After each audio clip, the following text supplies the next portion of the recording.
Alô, boa noite. Olá, aguardando que as pessoas entrem.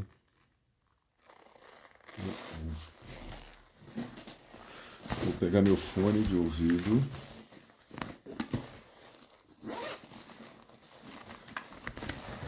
Ai.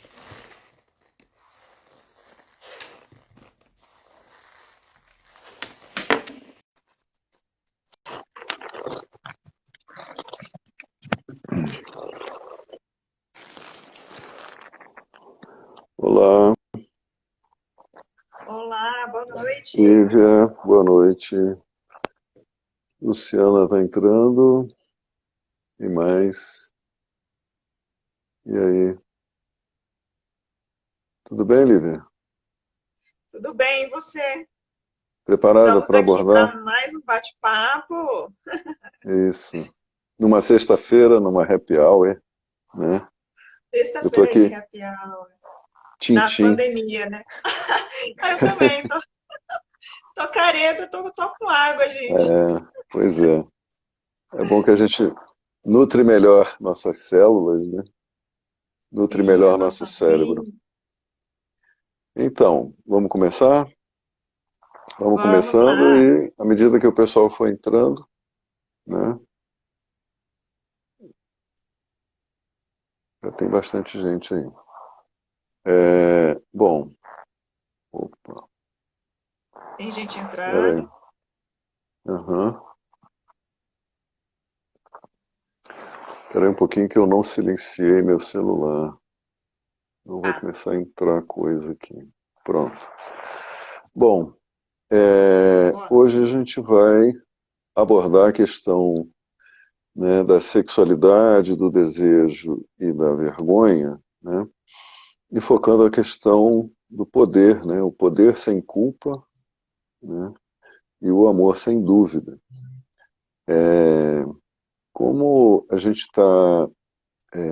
tem observado, né, a gente tem falado aqui muitas vezes que a questão da vergonha está na base do nosso funcionamento, porque ela se refere à inibição do prazer, né?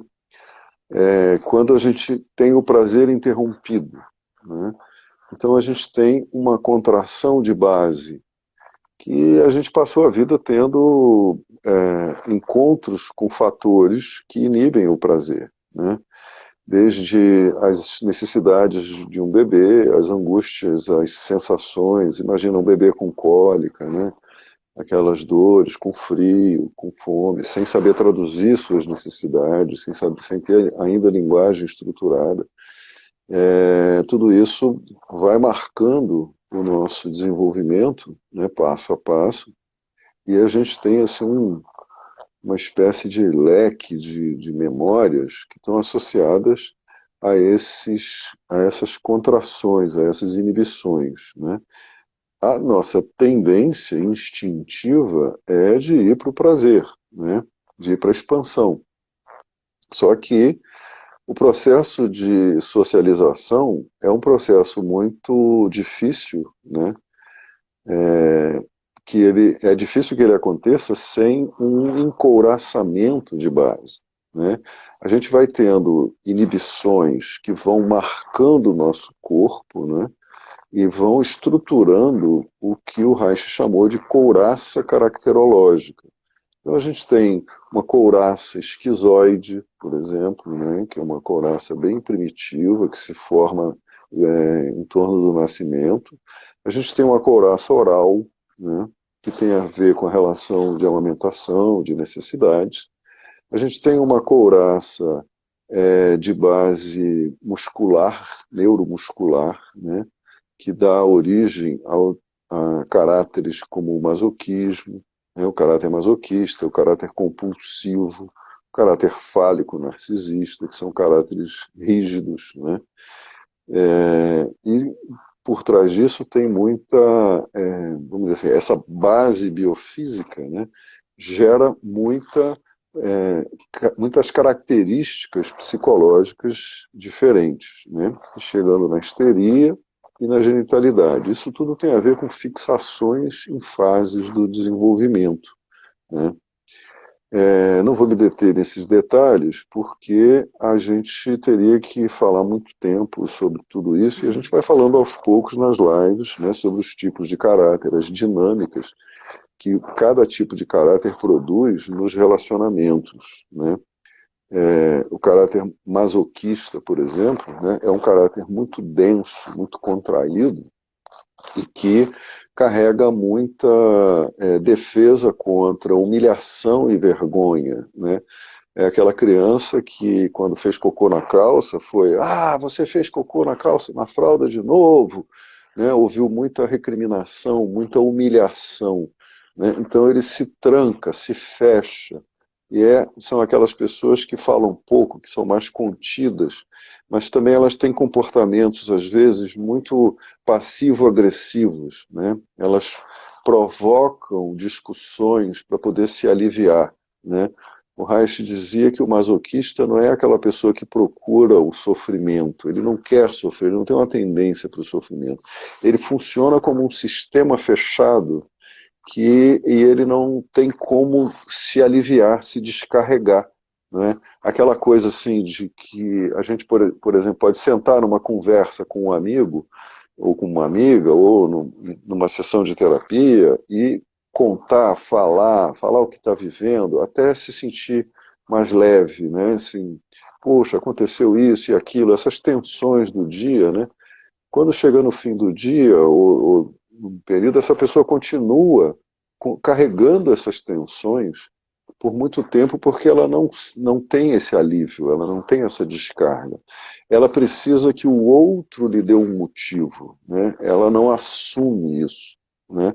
O masoquismo tem muito a dificuldade de assumir a necessidade de descarga, de alívio, né? Porque é aquela criança que vai para o troninho, né, para obedecer, fazer cocô submisso, né, se torna uma pessoa submissa e depois cria defesas contra isso, né? Então fica uma estrutura confusa, né? Tem os casais onde tem uma relação, uma dinâmica sadomasoquista, né, onde um assume o papel do crítico, estão sempre brigando porque eles precisam buscar alívio, né? E o alívio só vem de uma discussão do tipo assim: agora você me deu motivo para que eu fale o que eu estou pensando, aí sai a raiva, aí alivia, descarrega, né? Essa dinâmica sadomasoquista muitas vezes se transforma numa dinâmica de base da vida sexual desses casais, né? Só depois de muita briga que eles conseguem sentir prazer, ter tesão, ter desejo, tudo, né? Isso é só um exemplo, né? Existem outros. Quando eu coloquei a questão do poder sem culpa, né? A questão do poder tem muito a ver com a nossa possibilidade de assumir o nosso poder pessoal, né? Isso é algo que depende de uma superação dessas etapas, né, do desenvolvimento e que permitam que a pessoa assuma quem ela é, assuma seus desejos, né, assuma a sua verdade, né? Numa atitude onde há um conflito entre superioridade e inferioridade, né? Tipo assim, se eu disser isso, eu vou estar dando mole, aí a outra pessoa abusa de mim, me usa, né? Então eu não posso nunca expressar o que eu sinto de verdade, porque eu vou me sentir ou julgada ou julgado, vou me sentir inferiorizado, né? Posso ser usado, manipulado, como a mãe manipulava a criança, né? Do tipo: você não fez o cocô na hora que a mamãe queria, você sujou tudo, olha aí, né? Que bagunça você está fazendo. Tudo isso é dessa fase em que a criança está com 2, 3 anos e ela passa por muita humilhação, muita vergonha, e se tranca e cria uma estrutura masoquista, né? Eu acabei falando mais sobre masoquismo do que eu pretendia. Mas A isso. idade, a idade que mais crítica para as crianças é até os 6 anos? Até os 5, 6 anos é a idade em que toda a base da personalidade se forma, né, do caráter, da maneira de ser. Então, as marcas mais profundas, por exemplo, as privações de amamentação, da oralidade, né, a privação do reconhecimento de que a mãe é um porto seguro e que esse filho ou essa filha é amado e querido como é, né? As falhas, as confusões aí, né? A falta de um olhar que diz eu te reconheço, eu te vejo, né? Eu vejo quem você é. Esses déficits, né, fazem com que o desenvolvimento se forge de uma maneira muito, muito conflituada, com muita insegurança, né?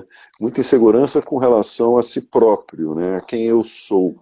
Então, o que resta é ser um ser adequado, né? É se adequar ao mundo. O que resta é formar uma maneira de ser que é cheia de arranjos, cheia de meandros, né? Na análise das pessoas, quando a pessoa me dá a oportunidade de fazer uma análise mais profunda, né?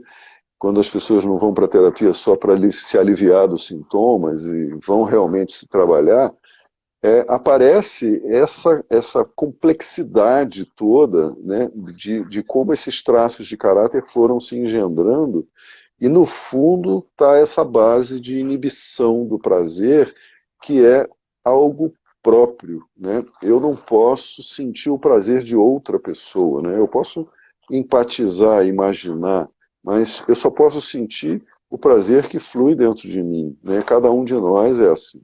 A gente não pode é, imaginar o que outra pessoa sente. Imaginar pode, né? A gente não pode ter fidedignidade quanto à experiência do outro, né? A experiência de cada um é própria, é sua.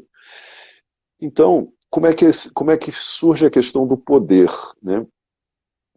O poder geralmente é vivido com culpa, é vivido dentro dessa trama, né?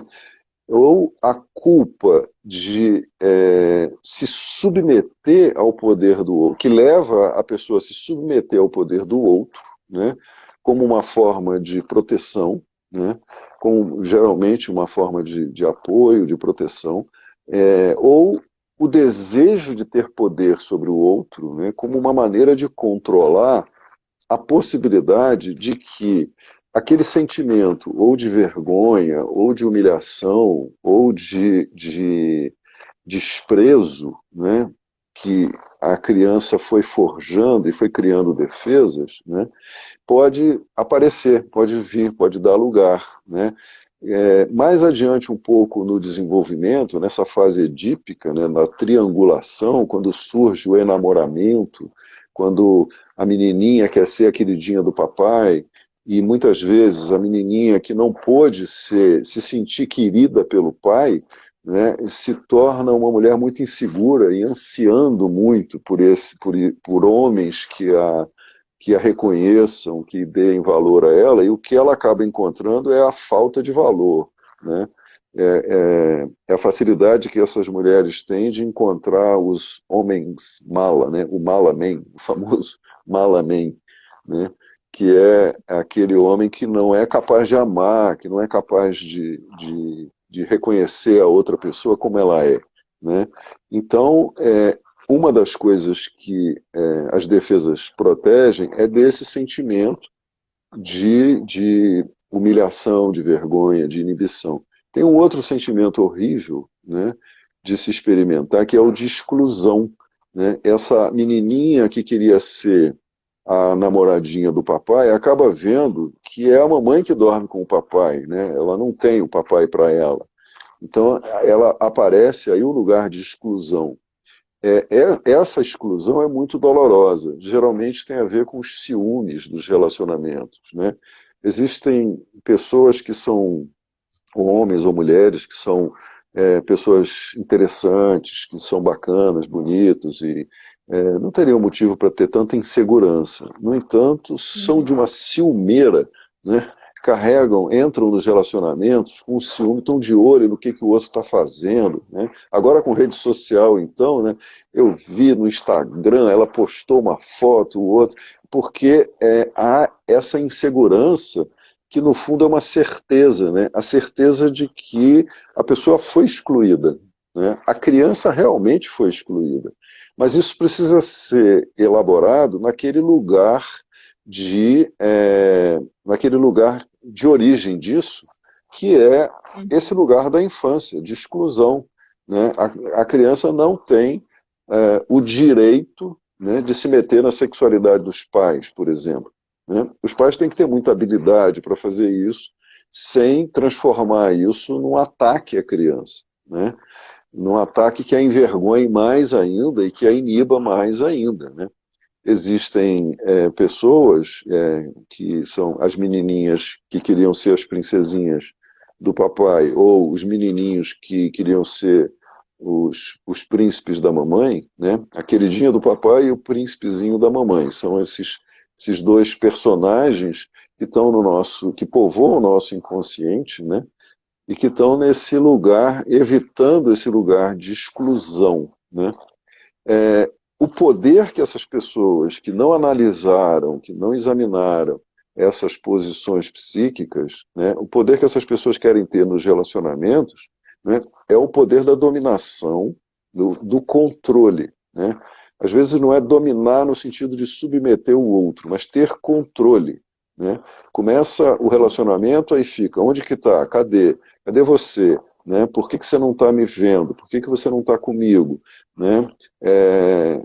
E aí também começam as manipulações, né? Há muitas manipulações nos relacionamentos visando esconder esses sentimentos e visando colocar o outro no lugar da falta, né? A falta é sua, né? Se você está com ciúme de mim, então a falta é sua, né? Eu sou o objeto de desejo.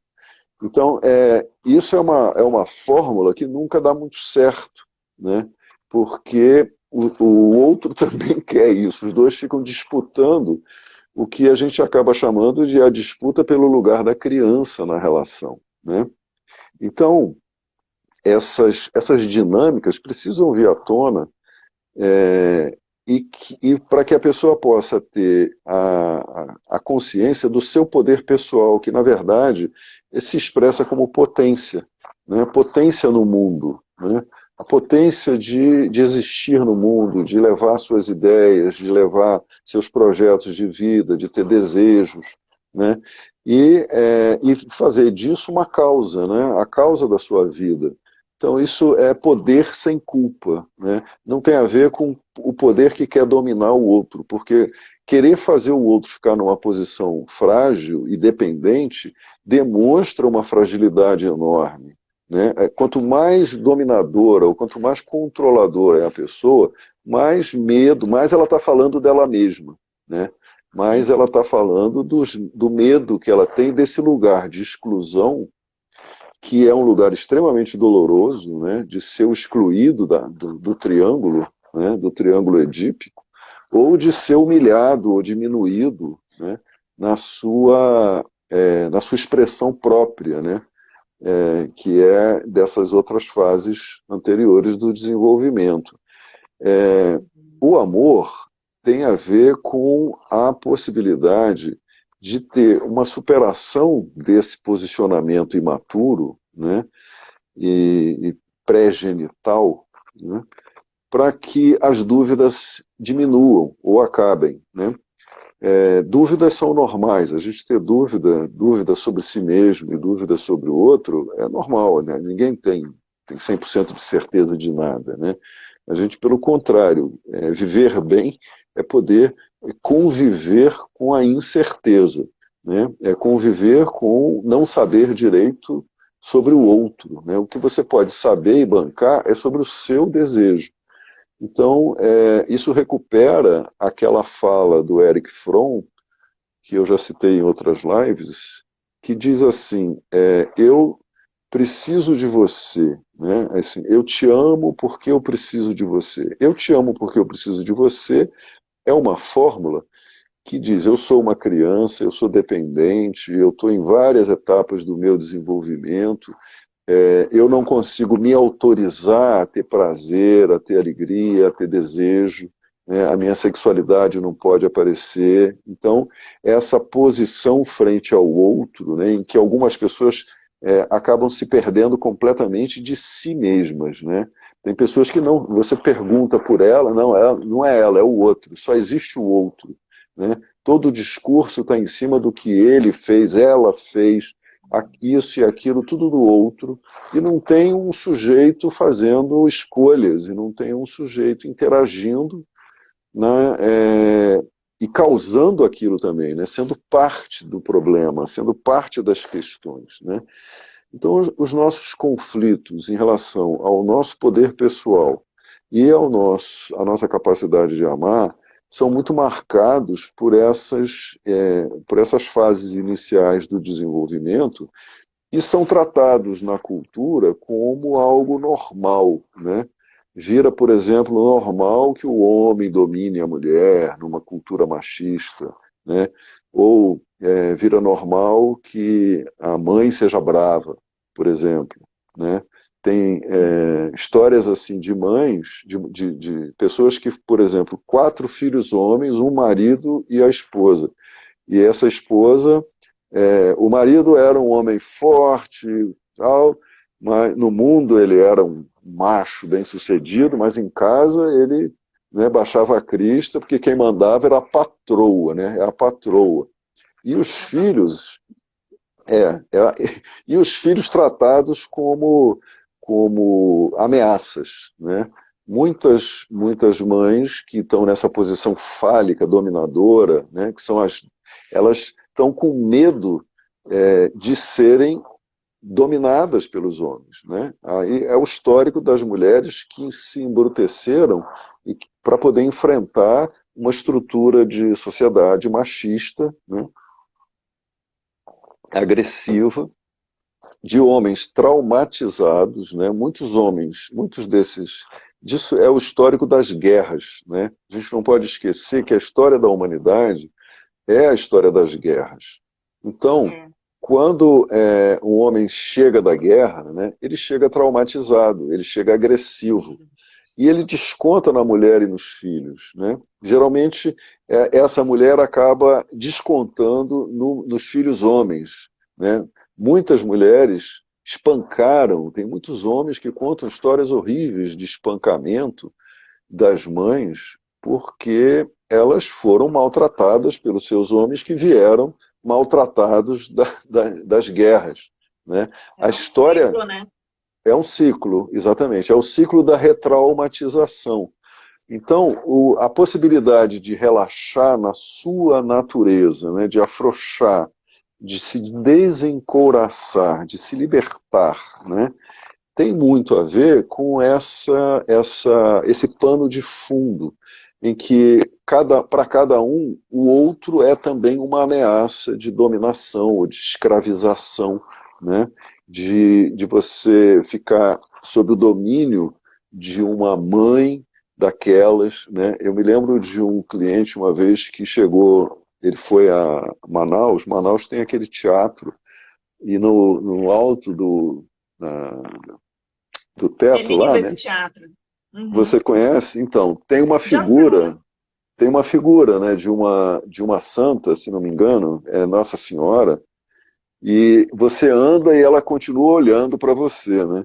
E ele dizia da agonia dele de andar por aquele teatro e olhar aquela figura e pensar na mãe, o que foi a mãe para ele, né? Uma mãe dominadora, né? A mãe que estava em toda parte. Ele estava Exatamente. elaborando exatamente essa mãe que despreza o homem, que despreza o masculino, né? E que quem tem uma mãe assim tem muita dificuldade de crescer ou se identifica, né? Também despreza o pai, se identifica com a mãe, né? Tem muitos homens que são muito autoritários, muito dominadores, né? E só falta dizer, eu sou, eu sou igual a mamãe, entende? Porque vieram de uma educação, de um tipo de relação onde a disputa de poder entre o homem e a mulher foi muito grande, né? Deixa eu tomar mais uma aguinha aqui. A gente está em Brasília, para quem não sabe, Brasília é muito seco essa época do ano. Seco e frio, né? Seco e frio, gelado. Essa cena da mãe dominadora, que tem a ver com a guerra, o ciclo de guerra, também é muito mostrado naquele filme The Wall do Pink Floyd. Né? O diretor, inclusive, morreu recentemente. Quem puder Sim. assistir esse filme, né? The Wall, ele Sim, mostra uma boa exatamente dica aí. isso. Uma boa dica, Lívia. Legal. Eu conheço muita gente do Rio Grande do Sul e uma vez eu estava lá em Porto Alegre com um grupo desses e nós estávamos conversando sobre as mulheres que iam para os imigrantes, os primeiros imigrantes, né, foram para as fazendas, foram povoar o interior do estado e os homens saíam para caçar, para plantar, para fazer. Então as mulheres ficavam em casa sozinhas com os filhos. E tinham os tropeiros que passavam, né? E essas mulheres, elas se embruteceram muito, elas se tornaram mulheres muito bravas, elas aprenderam a atirar, porque elas tinham que defender os filhos e a casa e elas próprias, né, das ameaças, né, dos homens que vinham que podiam chegar e roubar, assaltar, estuprar, violentar, enfim. Né? Isso é uma história, são histórias que os interiores dos estados têm muitas histórias desse tipo para contar. Mas o que importa é que tudo isso configura no nosso inconsciente, né, duas figuras muito fortes, né, que muitas vezes as pessoas se identificam. Né?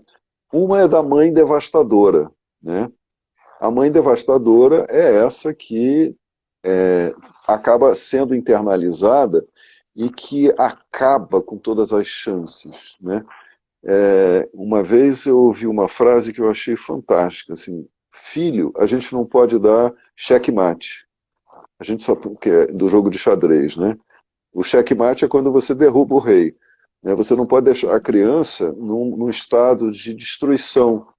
Você perdeu a batalha. Né? Você só pode dar cheque. Dizer, isso você não pode, mas tem que dar uma alternativa para que a criança possa ir se desenvolvendo e criando um senso de autonomia e de que ela pode lidar com as questões da vida dela. Né? Na terapia aparece muita gente que levou checkmate o tempo todo, né? Em que a pessoa se desenvolveu muito pouco, ficou parada na vida, parada no seu desenvolvimento emocional. E isso é muito grave. Então tem a figura da mãe devastadora e a figura do pai terror, né? O pai que aterroriza. Né?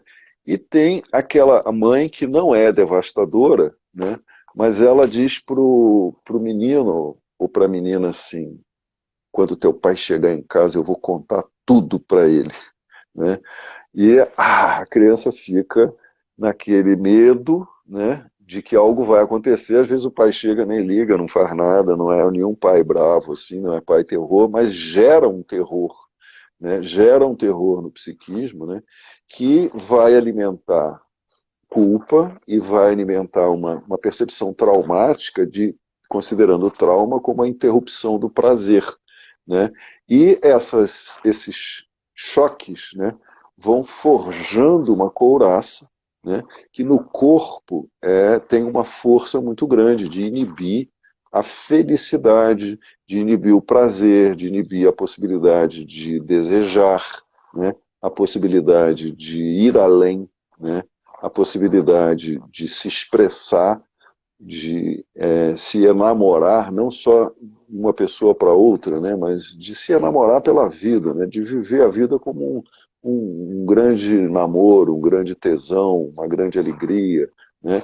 A vida é uma possibilidade, né? A vida tem muitas possibilidades. É aí que a gente entra no nosso seminário sobre a vergonha, né, que a gente está preparando aí, para ser um curso online, né, que é com a questão do apreço, né, de a gente dar ferramentas para se desenvolver a capacidade de se apreciar.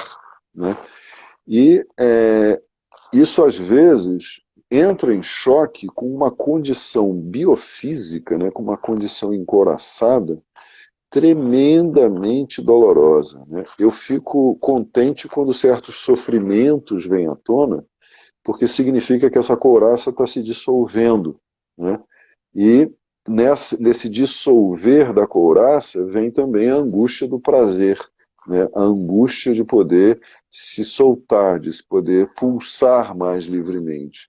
É, isso é tudo coisa do processo terapêutico que vai se consolidando quando a pessoa pode assumir essa mobilidade e essa motilidade interna, né? Os trabalhos terapêuticos que são mais psicológicos, né, que não têm técnicas corporais, eles agem, em termos de sistema nervoso, de neurofisiologia, né, eles agem de cima para baixo. É como se vai do neocórtex passando pelo sistema límbico, até o tronco cerebral e até ter uma resposta corporal. Por isso que as psicanálises costumam ser muito longas e a longevidade das terapias e da psicanálise não depende só da técnica, né, mas depende da gravidade dos problemas, né? Muita coisa grave, muito trauma que é difícil de acessar e até que a pessoa consiga reprocessar tudo isso e produzir um efeito transformador na direção do prazer, né, e da abertura, demora. Mas as terapias corporais e as técnicas de trauma, como o EMDR, né, têm possibilidade, dão mais agilidade nesse processo, né, permitem que esse acesso, que a pessoa ganhe mais acesso a ela mesma, de tal maneira que ela possa ir desfrutando da vida com mais coragem, né? A gente precisa ter coragem para assumir o nosso poder pessoal, né, o poder sem culpa, né, e coragem para amar sem dúvida, né?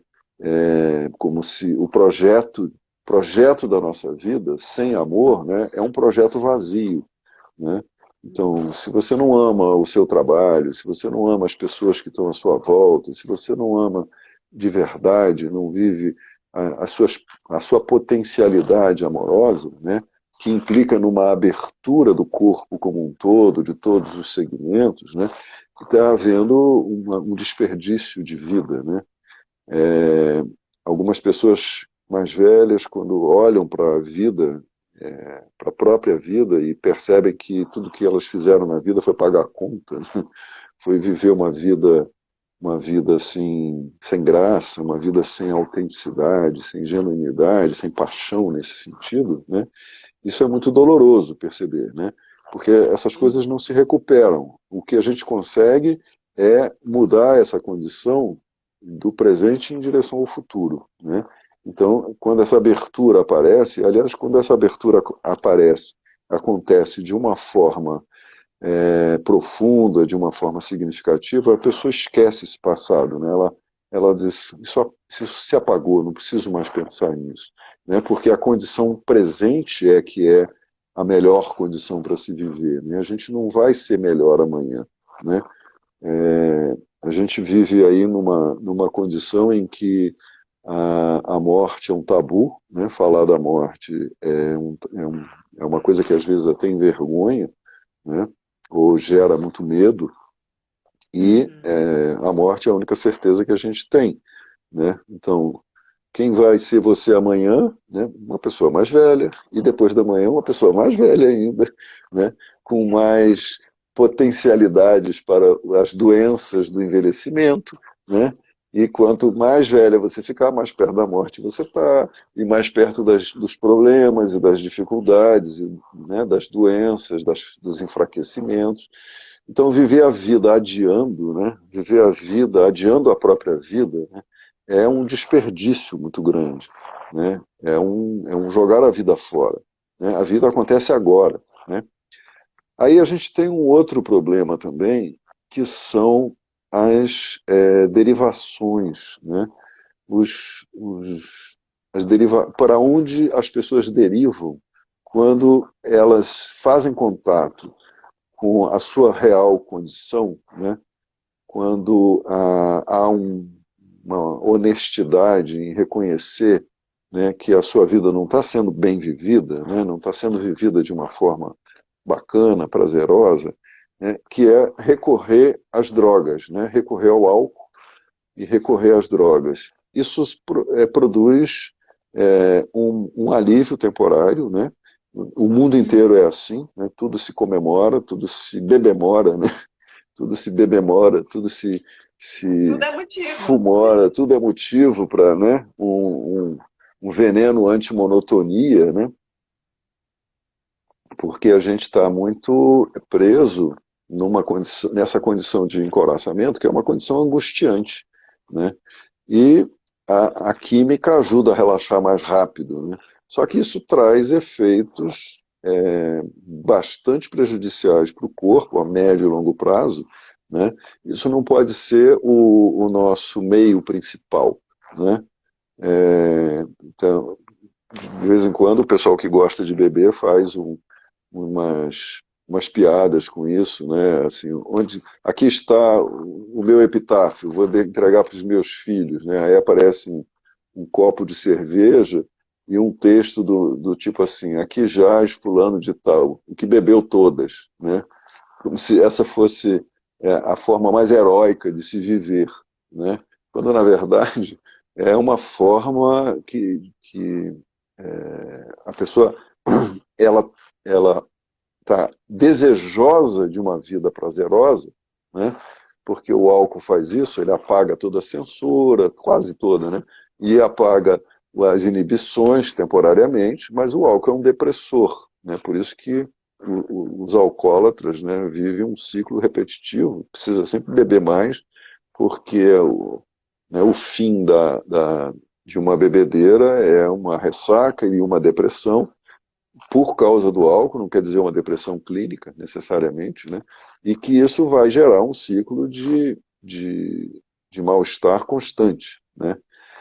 Quando a pessoa trabalha, se trabalha, né? Trabalha seu corpo, trabalha com coisas como meditação, yoga, práticas corporais, procura ter uma alimentação saudável, né? Usa o álcool de uma forma assim para comemorar, né? Em alguns momentos específicos, né? Não é a fonte única de liberação, essas pessoas são mais saudáveis e elas têm mais chances de terem uma vida mais prazerosa e serem mais resilientes frente às adversidades da vida, né? Mas a gente não pode deixar o exagero tomar conta, né? A gente não pode deixar o exagero em sentido nenhum tomar conta. A gente tem que procurar um certo equilíbrio, né? Essas inibições do prazer, né, que estão psiquicamente representadas por essas figuras, né, aterrorizantes, né, essa mãe devastadora ou esse pai terror, né, e isso precisa ser trabalhado, isso precisa de elaboração, né, e os processos de culpa e trauma e de vergonha que estão por trás disso, né, são muito importantes e precisa haver uma liberação, né. Quando essas coisas são assumidas, a gente consegue se sentir melhor, né? Quando eu comecei a atender, né, a minha primeira formação foi em terapia rogeriana. Eu fiz um estágio de um ano, sou muito grato a um psicólogo de Niterói que me recebeu no grupo dele, no Hospital Psiquiátrico de Jurujuba, foi o meu primeiro estágio, e o nome desse psicólogo é José Luiz Belas. Ele estava dando um curso de terapia rogeriana, que é a terapia centrada no paciente, que é baseada principalmente na relação terapêutica, né? Em receber o paciente com empatia, congruência e aceitação, né? Depois eu fui tendo outros interesses e fui fazendo outras formações e me tornei um terapeuta haitiano, né, com especializações em trauma e essas coisas. A visão rogeriana é muito bacana, e isso eu vejo acontecer até hoje, né, que quando certos pacientes falam com uma autenticidade, com uma veracidade, eles conseguem alcançar uma congruência dentro de si, né, e isso através da relação terapêutica e através da própria clareza com que a pessoa vai se enxergando, vai adquirindo, né? a gente vê a verdade curando a pessoa, né?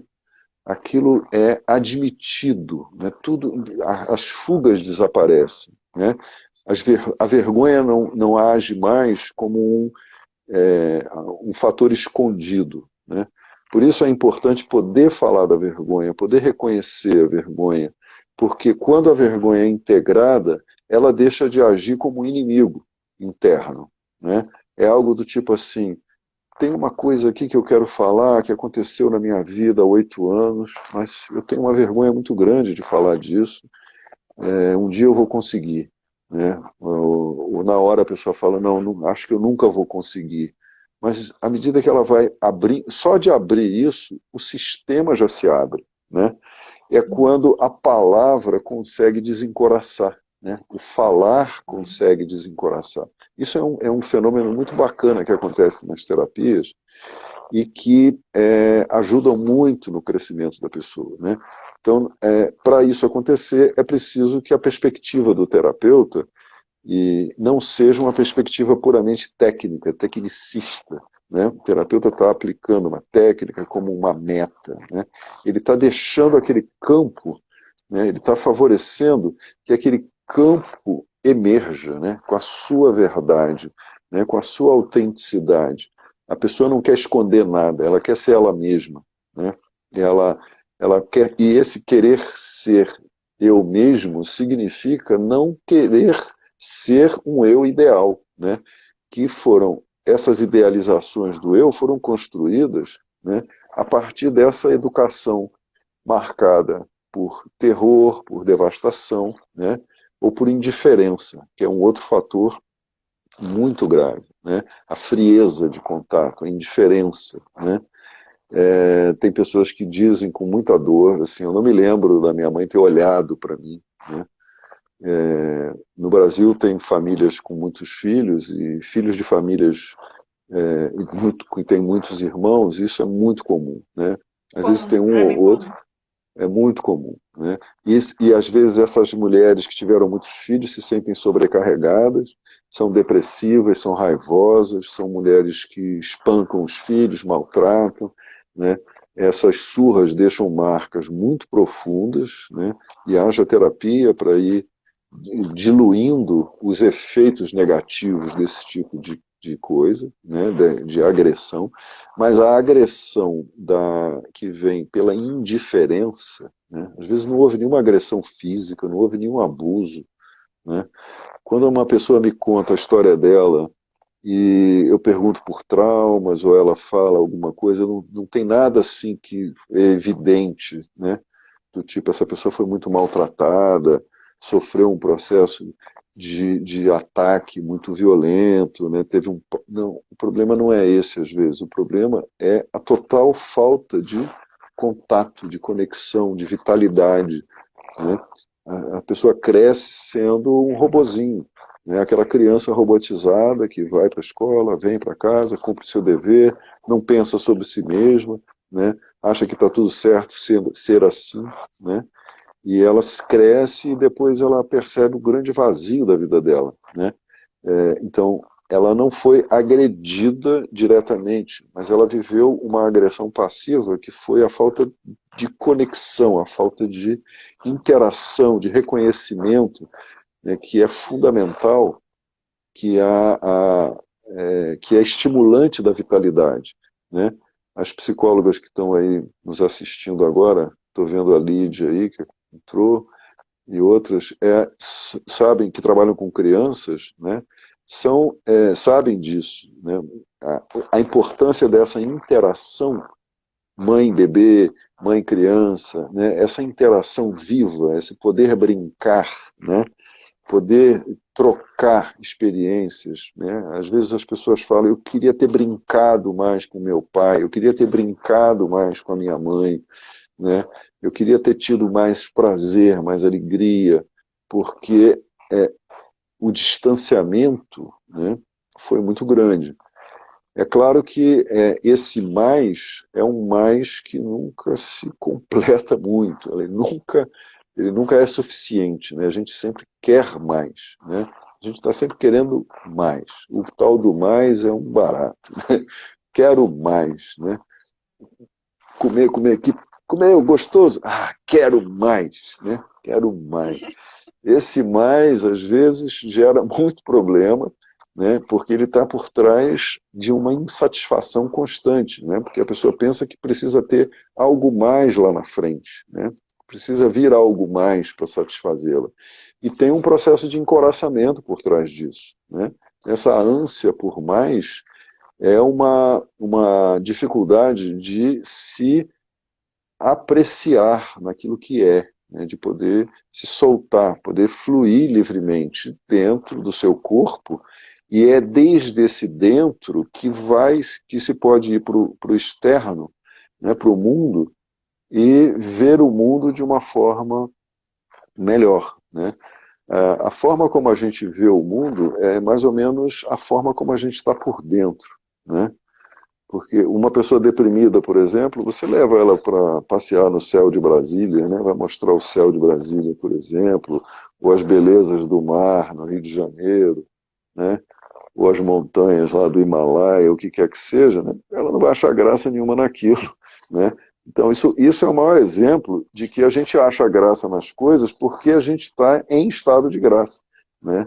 Porque a gente está pulsando, fluindo, né? A gente está se abrindo, está podendo expressar, atravessar as barreiras da angústia, as barreiras da vergonha, né? E está podendo fluir nas conexões com o mundo, com o todo, né? Sem medo, né? Sem medo de ser feliz, né? Sem medo de se expandir, sem medo dessa expansão. Enfim, mais ou menos esse é a nossa temática de hoje.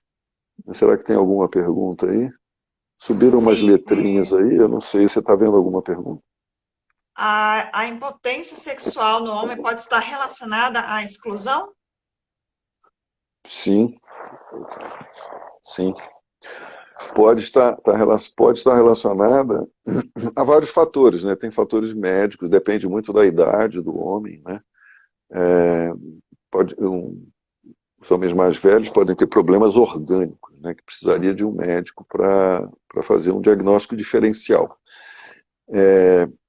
Mas os aspectos psíquicos podem estar associados a uma defesa constante, né? E que foi inibindo a pessoa na sua expressão viva, de vitalidade. Né? Então, se a pessoa está num relacionamento, ela pode estar, por exemplo, num relacionamento que se desvitalizou, né? Que eles ambos se prenderam aos seus papéis, né? E aí se empobreceram energeticamente. Né? A gente precisa muito da novidade. Né? E ver novidade na mesma pessoa é muito difícil. Né? Quando, às vezes, os relacionamentos não têm padrão agressivo, críticas, essas coisas, mas tem um padrão que vai inibindo a possibilidade de revitalização. Então, ou se as pessoas estão vivendo relacionamentos esporádicos, ou o que quer que seja, a impotência no homem pode estar associada ao medo da exclusão, né, do sentimento de exclusão, porque quando um homem se entrega sexualmente, né, ele se perde dessa noção de poder e de controle. Né? Isso é um ato de descontrole, de abertura. E a impotência sexual pode ser efeito de uma defesa contra isso. Né? E aí cada caso tem sua especificidade. Né? Aqui alguém está pedindo para falar mais sobre o amor sem dúvida. O Né? amor sem dúvida. A questão da dúvida tem muito a ver com a triangulação edípica. Né? A criança, ela quer o papai, a menina quer o amor do papai quer ser igual à mamãe. O menino quer o amor da mamãe, né? Para isso ele se identifica com o pai.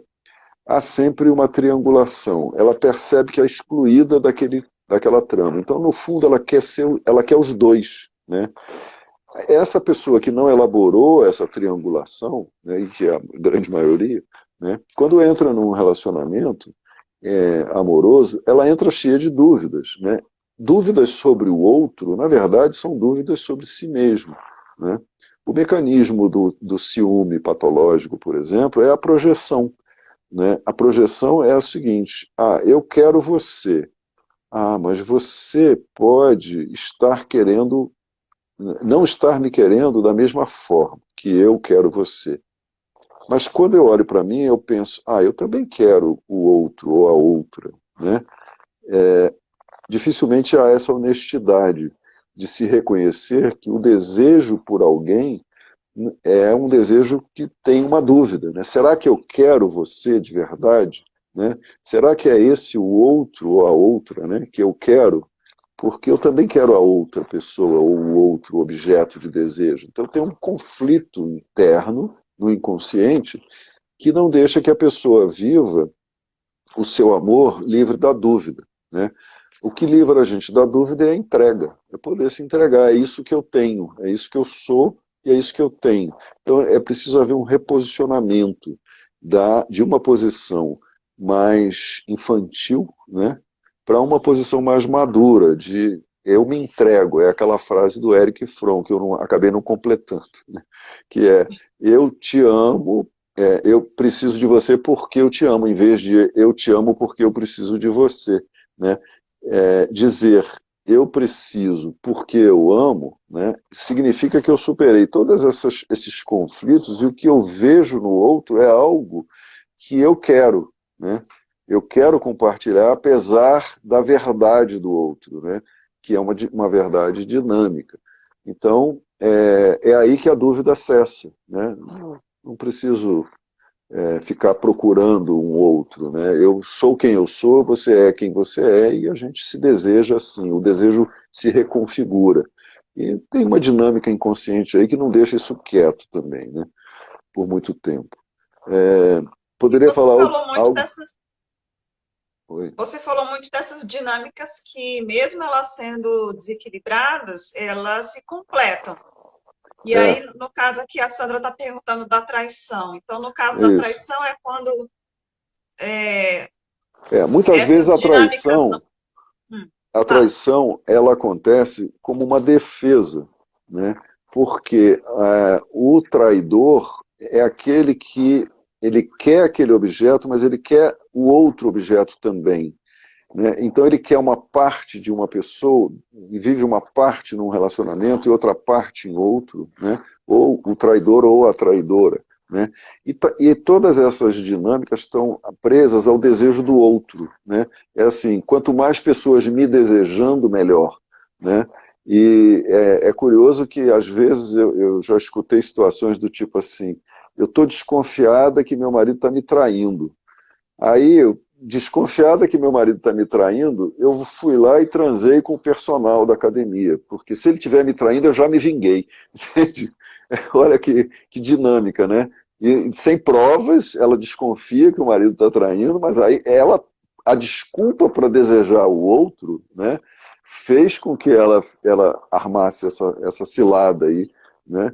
Mas essa traição foi uma traição, pode ter sido uma traição inventada, né?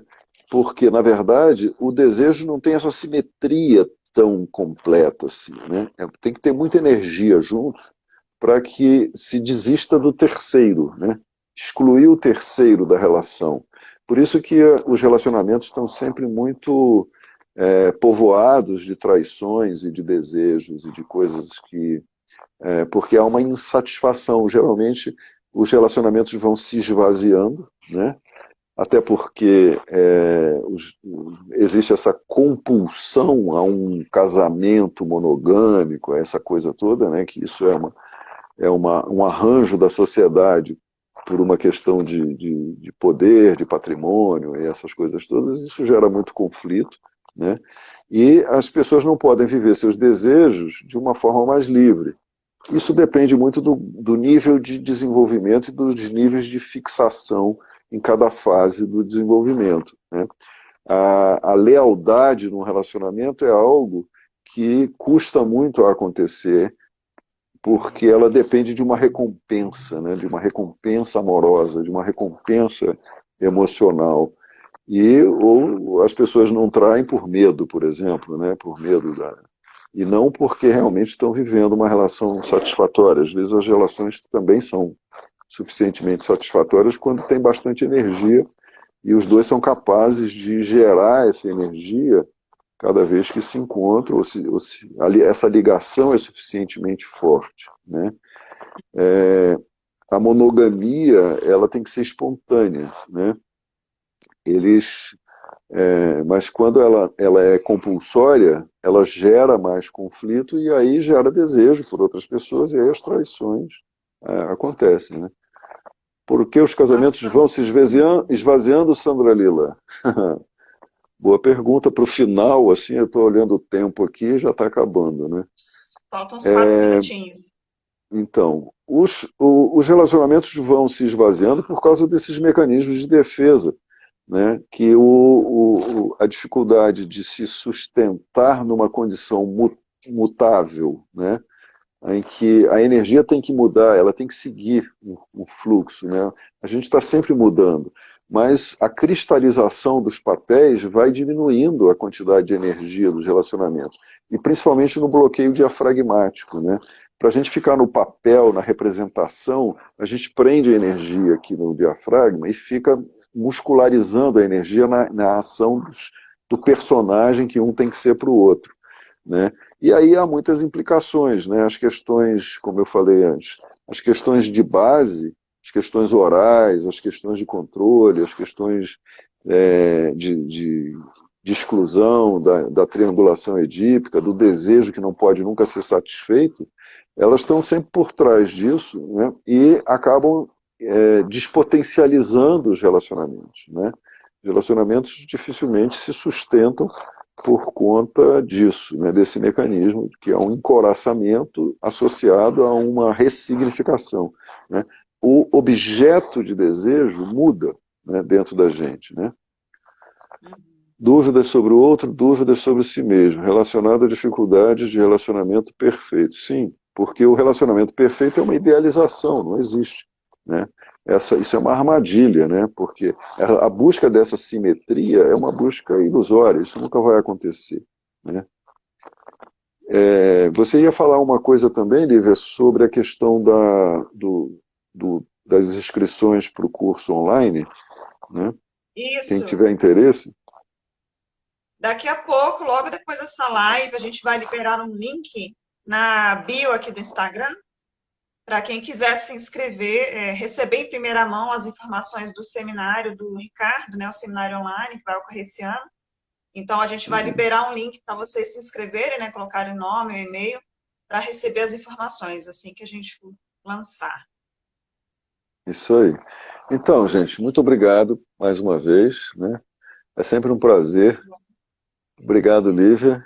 Obrigado a quem veio Obrigada, gente. assistir. Futuramente, quem vai assistir no Instagram, quem vai assistir depois também no No YouTube, YouTube. Isso, né? As pessoas que nos acompanham aí estão sendo grandes incentivadoras de que a gente continue com esse projeto aí, né? E isso. boa sexta-feira para vocês, bom fim de semana, curtam bastante, né? E isso aí. Mesmo. Boa Tchau, noite. tchau. Boa noite. Tchau, tchau. Ou bom dia para quem estiver assistindo no bom dia, né? Alô. Tchau, tchau.